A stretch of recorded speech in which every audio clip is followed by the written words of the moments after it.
So ito po yung gamit natin na pang marinate. At good news po dahil hindi lang po sa manok ito pwedeng gamitin, pwede rin pong gamitin po sa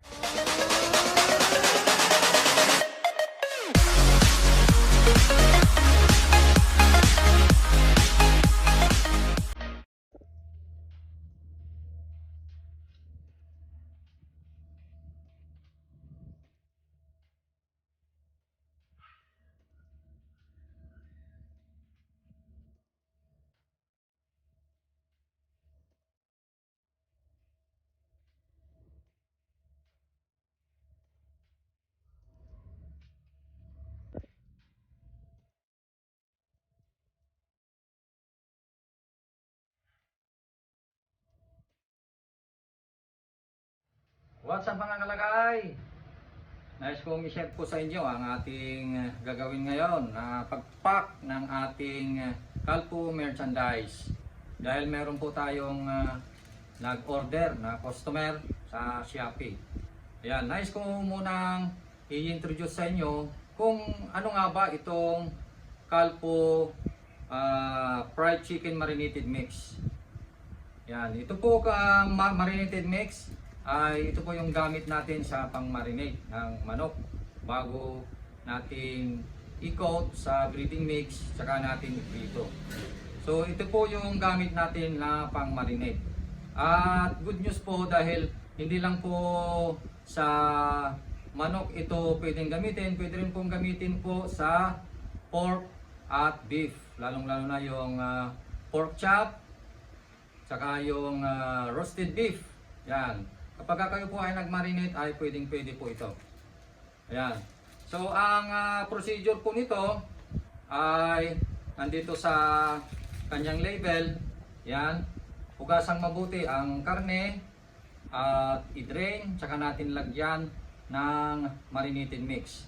So ang timpla po nito ay kada 1 kilong karne ng manok, baboy o beef ay 1 kutsara lamang po ang ating ilalagay.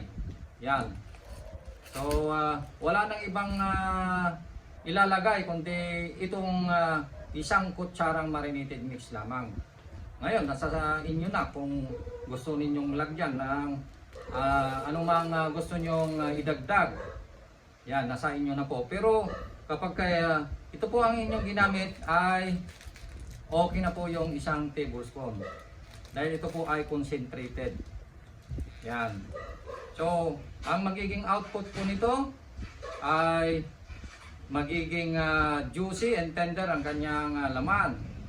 Kaya pag ginamit po nito ay napaka-juicy ang kanyang laman ng manok, pork or beef.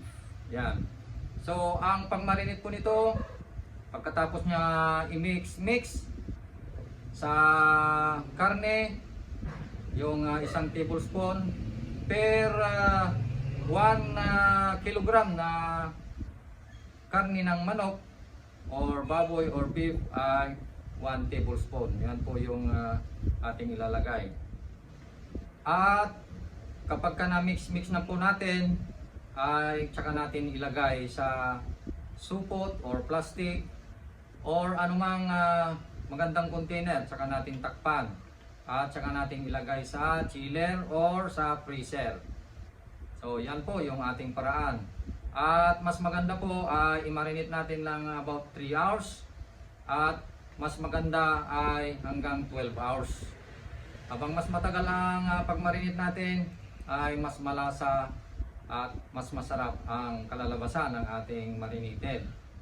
Kung itatanong niyo po kung magkano po ito po ay nagkakahalaga lamang ng 395 kada 1 kilong marinated mix.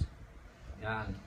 At ang nagagawa po nito, kaya niyang timplahin ang 45 kilos na chicken hanggang 50 kilos.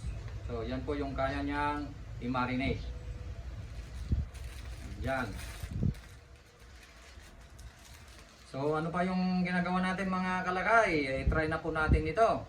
At ito po ang gagamitin ninyo sa inyong pang-marinate.